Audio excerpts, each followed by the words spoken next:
Hey everyone, you're watching Wild Encounters with the BC Wildlife Park. My name is Sylvie and I'm an education leader here at the park, and this is Ninam, one of our educational ambassadors.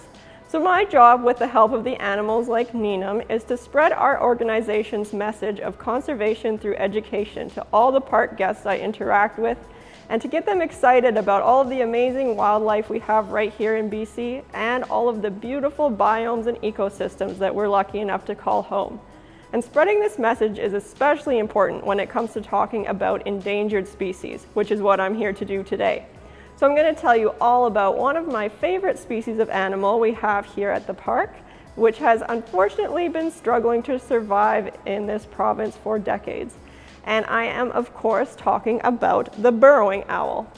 So to get you started and to introduce you to this amazing animal, I would like to tell you some of the fundamental things that make a burrowing owl a burrowing owl.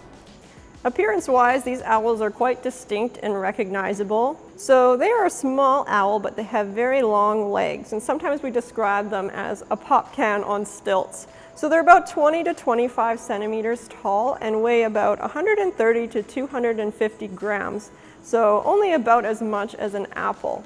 In the wild, you can spot them by finding their bright yellow eyes, which contrast against their brown barred feathers or plumage, which help them camouflage in their habitats. Burrowing owls are raptors, or birds of prey, which means that they have a carnivorous diet of other animals that they hunt and catch themselves. So in the wild, they would eat mostly insects, especially grasshoppers, but also some small rodents like mice, voles, and shrews, and sometimes reptiles, amphibians, invertebrates, and small birds. When they hunt is different than most owls, so they're not nocturnal or active at nighttime, but rather they are diurnal, so they're active in the daytime. Burrowing owls can be found in habitats such as grasslands, deserts, prairies, and plains, including the grasslands or semi-arid deserts here in Kamloops. They can also sometimes be found in some human-made habitats like agricultural lands, vacant lots, airports, golf courses, and fairgrounds. So they like to live in wide open spaces with not a lot of trees or vegetation, so not what you'd usually expect from most birds. So they don't nest up in the trees, but rather they nest in burrows underground. So they look for abandoned burrows made by other animals such as badgers, marmots, coyotes, and foxes. And they're usually about 3 meters deep, and they're angled downwards so that the sun doesn't reach the bottom. The burrowing owl is native to Kamloops and to British Columbia, but you won't find them here year-round. Burrowing owls are migratory birds, so that means they relocate as the seasons change. BC is part of the burrowing owl's breeding range, which includes southwestern Canada and the American Midwest. Year-round, you can find burrowing owls in northern and central Mexico and up into the southwestern United States. In the winter months, you will find non-breeding populations along the coast of Mexico down into Central America as far south as Honduras. There are also a couple of resident populations of burrowing owls in Florida and the Caribbean islands. So now that you know the burrowing owl basics, we need to talk about this species' past and current status here in British Columbia.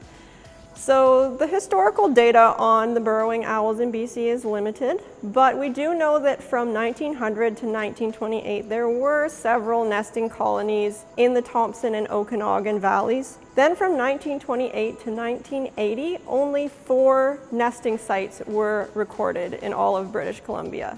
After 1980, it was determined that the burrowing owls were all gone. They were extirpated or locally extinct in British Columbia. So what happened? Well, remember I said that burrowing owls like to live in the grasslands, in those wide open spaces with not a lot of trees. And who else likes to build homes in these type of places? Well, that would be humans. Grasslands are ideal for building houses, roads, parking lots, farms, and all kinds of developments. There aren't a lot of trees to cut down, and there's not a lot of land to level. So in the 20th century, as BC's human population increased and human activity increased, the burrowing owl populations decreased until there were none left. They fell victim to our urbanization, and there just wasn't enough suitable habitat left for them to live here comfortably. So humans created this problem, and that means that they also needed to fix it. And so that is where the BC Wildlife Park comes in. Here we are in our burrowing owl breeding facility. In 1992, the BC Wildlife Park and the Burrowing Owl Conservation Society started breeding owls under human care and supervision in a program called the Burrowing Owl Captive Breeding Program. 2 other breeding facilities in BC were later established, so today there are breeding programs in Oliver, in Port Kells, and in Kamloops here at the BC Wildlife Park. The 3 locations all work together to repopulate BC's grasslands with this amazing species. In the beginning, our facility collected some breeding pairs of burrowing owls from other areas where their populations were more stable and brought them here to Kamloops. The team here gave the owls a suitable place to breed, lay eggs, and raise young in a protected environment that would ensure the survival of the new generation until they were strong enough to be released. The first 10 to 15 years of the program were spent learning how to breed the owls successfully. The next phase has been to increase the survival of released birds with the use of soft release cages. Currently, our team at the BC Wildlife Park is looking to find out what is happening to owls during their migration. Many owls released in BC are just not returning after migration, so researchers need to determine where they are going and what is happening en route. A major challenge with this is communicating between the borders of Canada, the US, and Mexico. Also, GPS or VHF trackers for the owls are not affordable for our nonprofit organization at this time. So for now, our animal care staff place ankle bands on the owls to identify them for tracking purposes. As soon as the owls are full grown, they receive bands with alphanumeric lettering that can be read from far away. Before release the following year, they will be fitted with another band with a serial number recorded into a North American database. If an owl is identified by any of its bands anywhere in the world, the Burrowing Owl Conservation Society will be contacted. Now you may wonder how burrowing owl breeding works. In the wild, burrowing owls form monogamous breeding pairs, so a male and female owl will typically stay together for life and raise owlets together each year. When breeding owls in human care, the owls are kept in pairs as well to simulate their natural way of life. When the owls are young, our animal care staff pluck feathers to use for DNA testing and determine the sex of the birds. Males and females are separated for the winter and then matched into pairs in the spring. Owls mate in the spring, and the females lay 2 to 12 eggs per clutch or group of eggs, producing up to 2 clutches per year.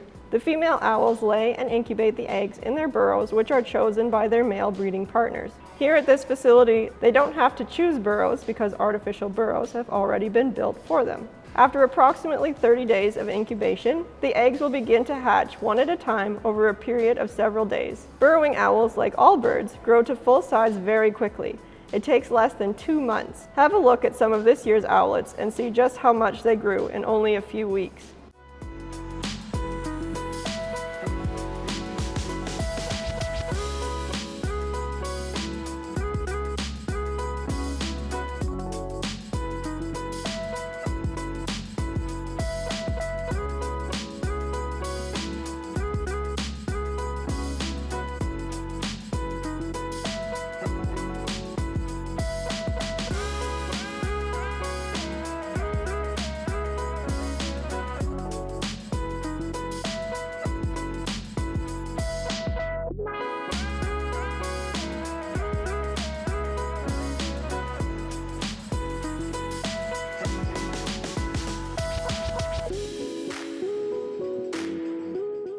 Breeding burrowing owls in human care allows our animal care staff to monitor the development of every clutch born to increase the chances of all of the owls surviving. Since the birds are born over a period of several days, the ones born first will have grown a significant amount by the time the last ones are born. If there's a substantial difference in size and strength between owlets in the same clutch, those larger owlets may become dominant and take resources away from the smaller ones, possibly resulting in their death. Our animal care staff monitors the growth of all of the owlets to make sure they're all getting what they need. If all of the owlets survive, it means there are just that many more owls that can be released into the wild the following year. While we want to release as many burrowing owls into the wild and leave as many burrowing owls in the wild as possible, sometimes an owl is deemed unfit to survive in the wild. In those cases, our animal care team may make the decision to give that animal a permanent home at the BC Wildlife Park to become an educational ambassador for its species.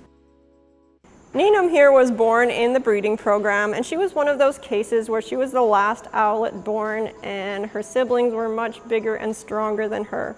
So she came from a very large clutch of around 10 eggs, and being the last one born, some of her siblings were already a week or more older than her by the time she was even born.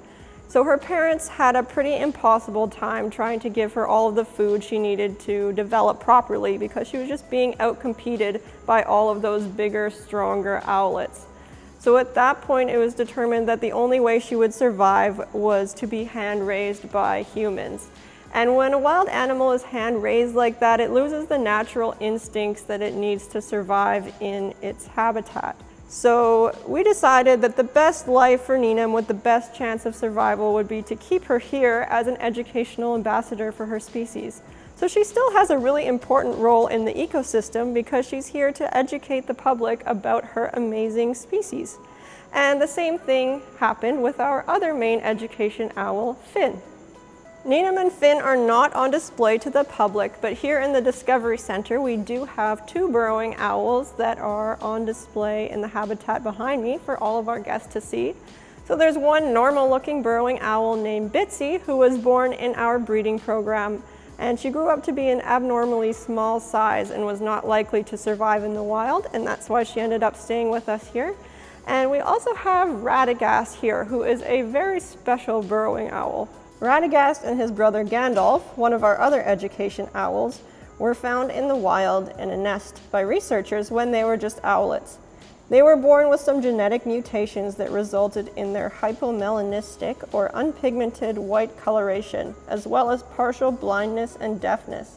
They were very lucky to have been found so early because there's no way they would have survived in the wild when they lack so many adaptations that their species needs to survive. And we are very lucky to have a pair of such unique and special burrowing owls here for education. So let's talk about some of those adaptations, because in my opinion, those are some of the most fascinating things about owls. So when I say adaptations, I'm referring to a change in a species' physical attributes or behaviors that help it survive better in its habitat. And that happens over a long period of time across many, many generations through evolution. Hearing is one of the big adaptations that owls have. So they have really amazing hearing, and they need that to help them locate their prey, especially in low light when they can't rely so much on their vision. So owls have what's called facial discs, which are a specialized ring of feathers around their face. And this acts like a big satellite dish shape that pulls in sound into the owl's actual ears, which sit just behind that facial disc. And their ears are also asymmetrical, so one is higher than the other, and that helps the owls to triangulate sound or to kind of calculate where a noise is coming from. Burrowing owls have relatively small facial discs, especially when compared to species like the great gray owl, perhaps because they are diurnal and can rely more on eyesight when hunting in daylight. So Gandalf and Radagast have normal facial discs, but due to their genetic mutation, they have impaired hearing, so their facial discs likely don't serve a normal purpose for them. Maybe it helps them sense some of the vibrations, but other than that, it doesn't really help them with much. One of the standout adaptations that owls have is their amazing eyesight. So they use their really keen far-sightedness to spot their food before it sees them. And it also helps them to see predators from far away so that they have time to escape before that predator comes close. So they don't have eyeballs like we do, but instead they have eye tubes. And these tube-shaped eyes work like binoculars to let that owl see very far away. But the drawback from this is that they're not very good at all at seeing up close. But to compensate for that, they have some specialized feathers around their beak called crines. And these crines work like whiskers or feelers to sense when the food is close and in front of that owl's face. So here you can see Gandalf's crines, and he really relies on those because he can't see, and owls in general don't really smell that much. So he really needs those to be able to feel when his food is near his face. Another drawback with those eye tubes is that they don't move. So our round eyes are held in our skulls by muscles, and that lets them kind of roll around in our head so we can look in all directions without moving our head. But the eye tubes are held in place by bones called sclerotic rings. And those allow for lots of room in the skull so the eyes can be really big and have amazing vision, but they can't move. Now you can probably guess how owls are adapted to work around this, and that is of course their extremely mobile and dynamic neck. A common myth about owls is that they can turn their heads all the way around, and while that's not quite true, they can turn them about 270 degrees in either direction, so pretty close to all the way around. You might be wondering how they can do this, because I can tell you that if I turned my head 270 degrees around, my spinal cord would become so compressed that I would die. But owls have elongated necks, and that might surprise you because it seems like they have no necks, but they're just hidden in all those feathers. So they have extra vertebrae in their necks with space in between them, which allows the spinal cord to have room during those dramatic twists. Gandalf and Radagast are capable of turning their heads as well, but they seem to do it quite erratically. And that's because they're not able to focus their eyes on a particular target. So sighted owls are capable of gyroscopic motion, which means that they can fix their head and eyes on a target and keep them there regardless of their body's orientation or motion. Another important adaptation is camouflage. So owls need camouflage to be able to hide from their prey while they're hunting and also to hide from predators. Burrowing owls especially need to be able to hide from predators due to their small size and spending most of their lives on and under the ground. Burrowing owls' plumage perfectly matches the colors and textures found in the grasslands. Have a look here at Bitsy. Can you see her? She's pretty hard to find against her grassland backdrop. Now look at Radagast. Pretty easy to see. His lack of camouflage coupled with his impaired vision and hearing would give him basically no chance of surviving in the wild. He would be a very easy target. There are a couple of other adaptations that are unique to the burrowing owl that are very cool. So one of the things that burrowing owls can do, especially the juveniles, is they can mimic the sound of a rattlesnake. So out in the grasslands, one of the most fearsome animals, at least as far as other animals are concerned, is the rattlesnake. So if a badger or a coyote or a fox were out hunting and sticking its nose in holes in the grasslands and suddenly it heard the sound of a rattlesnake, it would probably get out of there and run away pretty fast. But in reality, it was just probably a clutch of baby burrowing owls. So they use this skill of deception to protect themselves.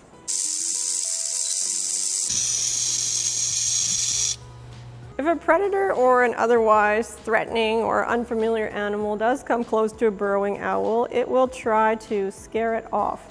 But burrowing owls are quite small and not the most intimidating animals, so they do a special intimidation dance to try and make themselves appear larger and more threatening. So here you can see Finn reacting to an unfamiliar object, a camera. Another one, which is kind of a fun but gross fact, is that burrowing owls will steal other animals' feces or dung and spread it at the entrance of their burrows. So it's thought that this might mask the smell of the burrowing owl from predators, but what it's even better for is attracting all kinds of big bugs right to the burrowing owl's doorstep. So if they don't feel like going out hunting, they can just use this dung to attract their meal right to their own house. So all they have to do is get out of bed and go outside and they have a big meal waiting for them. It's like pizza delivery. I want to thank you for learning about burrowing owls with me today, but before we go, I always like to leave on one of the most important topics, which is conservation. So the International Union for the Conservation of Nature lists the burrowing owl as a species of least concern globally, but here in BC they are red listed, which means they are endangered in this area. So without human help and intervention, it's likely that the burrowing owl would once again become extirpated in BC. So I mentioned that the main cause of their declining numbers is habitat loss due to urbanization.